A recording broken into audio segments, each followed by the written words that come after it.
नमस्कार, मैं हूं अंकुर। आप देख रहे हैं सत्य हिंदी। एक नजर अब तक की सुर्खियों पर। मोदी का इजरायल दौरा, कूटनीतिक परीक्षा, इजरायल यात्रा से पश्चिम एशिया पर असर, हेक्सागन गठबंधन पर टिकी सबकी नजरें ईरान, तुर्की, सऊदी अरब और कतर जैसे देश ध्यान से देख रहे।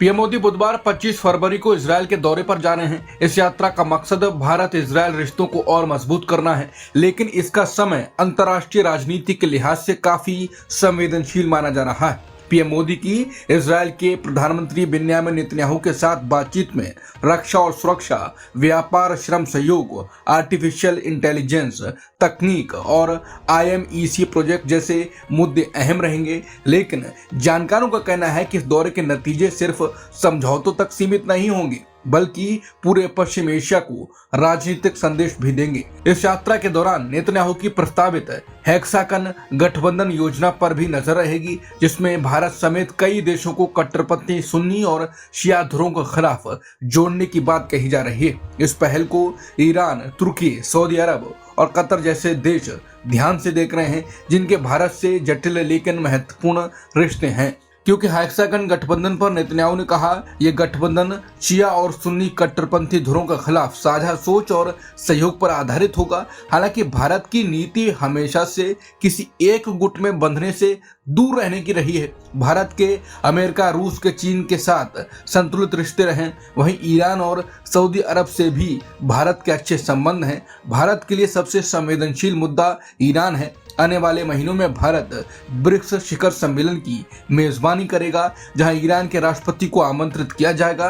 कुल मिलाकर पीएम मोदी की यह यात्रा कूटनीतिक संतुलन की परीक्षा मानी जा रही है, जहां भारत को इजरायल से रिश्ते मजबूत करते हुए पश्चिम एशिया में अपने दूसरे साझेदारों के साथ भी संतुलन बनाए रखना होगा। ट्रंप के टैरिफ पर डेमोक्रेट्स का बड़ा दांव, अमेरिकी सुप्रीम कोर्ट के बाद रिफंड की तैयारी। 22 डेमोक्रेट सांसदों ने पेश किया एक नया बिल, $175 अरब लौटाने की मांग, राजनीति गरमाई।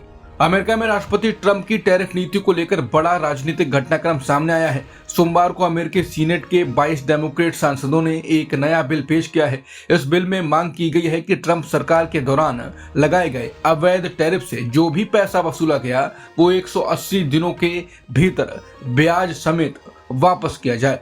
ये पैसा अमेरिका की customs and border protection agency यानी CBP के जरिए वसूला गया था। नए कानून में कहा गया है कि रिफंड देने में छोटे कारोबारियों और मैन्युफैक्चरर्स को प्राथमिकता दी जाए, क्योंकि सबसे ज्यादा असर उन्हीं पर पड़ा है। गौर करने वाली बात यह है कि US सुप्रीम कोर्ट ने शुक्रवार को ट्रंप के उन व्यापक टैरिफ को रद्द कर दिया था जो IEEPA कानून के तहत लगाए गए थे। हालांकि सुप्रीम कोर्ट ने यह साफ नहीं किया कि रिफंड कैसे होगा, बल्कि मामला निचली ट्रेड कोर्ट को भेज दिया। डेमोक्रेट सांसदों का कहना है कि कानूनन गलत तरीके से लगाए गए हर टैरिफ का पैसा, चाहे वो फाइनल हो चुका हो या नहीं, वापस मिलना चाहिए। वहीं रिपब्लिकन पार्टी के नेता इस मुद्दे पर अभी चुप हैं। हाउस स्पीकर माइक जॉनसन ने कहा, यह मामला व्हाइट हाउस और अदालतों को सुलझाने देना चाहिए। अमेरिकी ट्रेजरी सेक्रेटरी स्कॉट बेसेंट ने साफ किया कि सरकार निचली अदालतों के फैसले का इंतजार करेगी, जिसमें हफ्तों या महीनों लग सकते हैं। रॉयटर्स की रिपोर्ट के मुताबिक करीब $175 अरब तक की टैरिफ राशि अब रिफंड के दायरे में आ सकती है। ईरान चीन से मिसाइल खरीद के करीब, अमेरिकी नौसेना के लिए बढ़ता खतरा। खाड़ी में तनाव के बीच बड़ा हथियार सौदा। ईरान और चीन के बीच एक बड़ा सैन्य सौदा लगभग तय माना जा रहा है। सूत्रों के मुताबिक ईरान चीन से एंटी शिप क्रूज मिसाइलें खरीदने के करीब है। ये जानकारी उन लोगों ने दी है जो इस बातचीत से जुड़े रहे हैं। ये सौदा ऐसे समय पर सामने आया है जब यूनाइटेड स्टेट्स ने ईरान के तट के पास अपनी भारी नौसैनिक ताकत तैनात कर दी है और संभावित सैन्य कार्रवाई की अटकलें तेज हैं। बताया जा रहा है कि चीन में बनी CM-302 मिसाइलों को लेकर बातचीत अंतिम चरण में है। हालांकि अब तक डिलीवरी की तारीख तय नहीं हुई है। ये मिसाइलें सुपरसोनिक हैं, यानी आवाज की रफ्तार से भी तेज उड़ती हैं और इनकी मारक दूरी करीब 290 किलोमीटर दूरी है। खास बात यह है, ये मिसाइलें नीचे और तेज उड़ान भरकर दुश्मन जहाजों की सुरक्षा प्रणाली को चकमा देने के लिए बनाई गई हैं। हथियार विशेषज्ञों का कहना है कि अगर ये मिसाइलें ईरान के पास आ जाती हैं तो इससे ईरान की सैन्य ताकत काफी बढ़ जाएगी और क्षेत्र में मौजूद अमेरिकी नौसेना के लिए गंभीर खतरा पैदा हो सकता है। बंगाल SIR पर सुप्रीम कोर्ट का बड़ा आदेश, मतदाता सूची जांच में बाहर से जजों की एंट्री, ओडिशा झारखंड के जज संभालेंगे बंगाल में एसआईआर की कमान, सुप्रीम कोर्ट के फैसले पर टीएमसी बीजेपी आमने सामने। बंगाल में चल रही एसआईआर प्रक्रिया को निष्पक्ष और पारदर्शी ढंग से पूरा कराने के लिए सुप्रीम कोर्ट ने बड़ा आदेश दिया, जिससे टीएमसी खुश हो गई है। दरअसल पहले गड़बड़ियों की जांच और अनमैप्ड नामों की जांच के लिए पश्चिम बंगाल के न्यायिक अधिकारियों को नियुक्त करने के आदेश दिए थे, लेकिन 50 लाख लोगों के नामों की जांच के लिए राज्य के न्यायिक अधिकारी पर्याप्त न होने पर शीर्ष अदालत ने पड़ोसी राज्य ओडिशा और झारखंड के न्यायिक अधिकारियों को भी तैनात करने की इजाजत दे दी है। सुप्रीम कोर्ट ने यह फैसला कलकत्ता हाई कोर्ट के मुख्य न्यायाधीश के पत्र के बाद लिया। टीएमसी ने इस फैसले को लोकतंत्र की जीत बताया। पार्टी ने कहा यह आदेश मतदान के संवैधानिक अधिकार की पुष्टि करता है और साफ संदेश देता है कि चुनाव प्रक्रिया में मनमानी या प्रशासनिक दबाव नहीं चल सकता।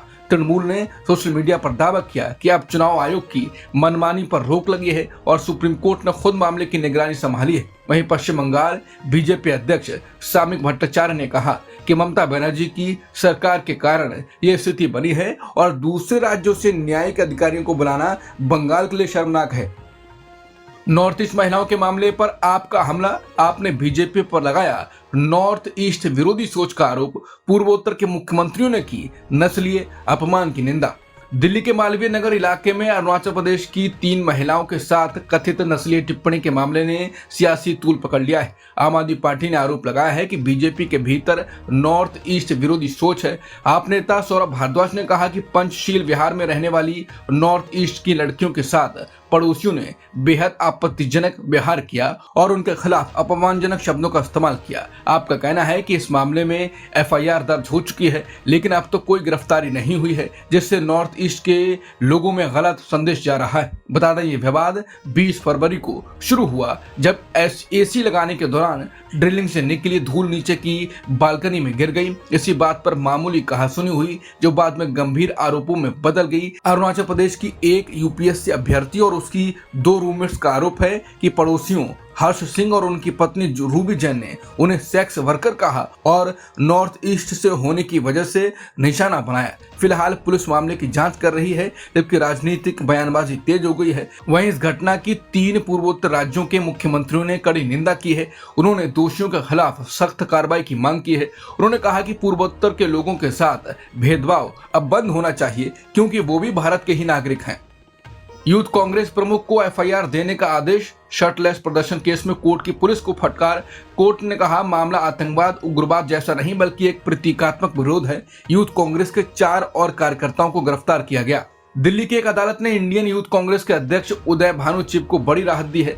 अदालत ने कहा कि शर्टलेस विरोध प्रदर्शन मामले में दर्ज एफआईआर की कॉपी उन्हें मिलनी चाहिए। ये मामला इंडिया एआई इम्पैक्ट समिट के दौरान हुए प्रतीकात्मक विरोध प्रदर्शन से जुड़ा है, जिसमें कांग्रेस कार्यकर्ताओं पर केस दर्ज किया गया था। इस केस में दिल्ली पुलिस ने एफआईआर की कॉपी देने का विरोध किया था और कहा था कि मामला संवेदनशील है, लेकिन पटियाला हाउस कोर्ट के जुडिशियल मजिस्ट्रेट रवि ने साफ कहा कि सिर्फ पुलिस का किसी केस को संवेदनशील बताना काफी नहीं है। अदालत को यह देखना होता है कि आरोप किस तरह के हैं। कोर्ट ने कहा यह मामला आतंकवाद या उग्रवाद जैसा नहीं है, बल्कि एक प्रतीकात्मक विरोध से जुड़ा है। ऐसे में एफआईआर की कॉपी न देना संविधान के अनुच्छेद 21 और 22 का उल्लंघन होगा। अंत में कोर्ट ने पुलिस को आदेश दिया कि उदय भानु चिब को एफआईआर की कॉपी दी जाए, क्योंकि इससे जांच को कोई खतरा नहीं है। वहीं दिल्ली पुलिस ने इंडियन यूथ कांग्रेस के 4 और कार्यकर्ताओं को गिरफ्तार किया है। अखिलेश के बयान का शंकराचार्य अभिमुक्तेश्वरानंद का समर्थन, बोले सनातन धर्म की सबसे बड़ी दुश्मन भाजपा है। समाजवादी पार्टी के मुखिया अखिलेश यादव के बयान का शंकराचार्य स्वामी अभिमुक्तेश्वरानंद सरस्वती ने समर्थन किया है। शंकराचार्य ने कहा कि अखिलेश यादव ने जो कहा है वो बिल्कुल सही है। आप इसे राजनीति कह सकते हैं, लेकिन सच्चाई ये है कि इस समय सनातन धर्म का सबसे बड़ा दुश्मन भाजपा बनी हुई है। उन्होंने आगे कहा कि खासतौर पर वो लोग जो भगवा पहनकर सत्ता में बैठे हैं, हमारे आदित्यनाथ। बता दें, पॉक्सो एक्ट के तहत दर्ज मामले में अग्रिम जमानत के लिए शंकराचार्य ने इलाहाबाद हाई कोर्ट का रुख किया है। यह मामला धार्मिक के साथ साथ राजनीतिक रुख भी ले रहा है। आरोप है कि राज्य के सीएम योगी आदित्यनाथ के खिलाफ बयान देने के बाद शंकराचार्य के खिलाफ ये कार्रवाई की गई। निशिकांत दुबे बोले राहुल को संसद से निष्कासित होने का डर। बीजेपी सांसद निशिकांत दुबे ने दावा किया है कि राहुल गांधी संसद में दिए गए सब्स्टिट्यूटिव मोशन से परेशान हैं और उन्हें डर है कि कहीं उन्हें संसद से निष्कासित न कर दिया जाए। एएनआई से बातचीत में दुबे ने कहा कि राहुल गांधी जो कुछ कह रहे हैं वो निराशा की वजह से हैं। उन्हें चिंता है कि संसद से बाहर ना कर दिया जाए। निशिकांत ने हाल ही में हुए इंडिया एआई इम्पैक्ट समिट के दौरान कांग्रेस के शर्टलेस प्रदर्शन की भी कड़ी आलोचना की। उन्होंने कहा यह समिट पीएम मोदी के नेतृत्व में हुई और इसमें फ्रांस से भी ज्यादा भागीदारी और नतीजे देखने को मिले। उन्होंने आगे कहा कि भाजपा देश के मुद्दों को अंतर्राष्ट्रीय मंच पर कैसे रखना है ये जानती है। अब तक की खबरों में इतना ही। बाकी खबरों के लिए बने रहिए सत्यहिंदी.com के साथ। Copyright disclaimer under Section 107 of the Copyright Act 1976. Allowance is made for fair use for purposes such as criticism, comment, news reporting, scholarship, and research. Fair use is a use permitted by copyright statute that might otherwise be infringing.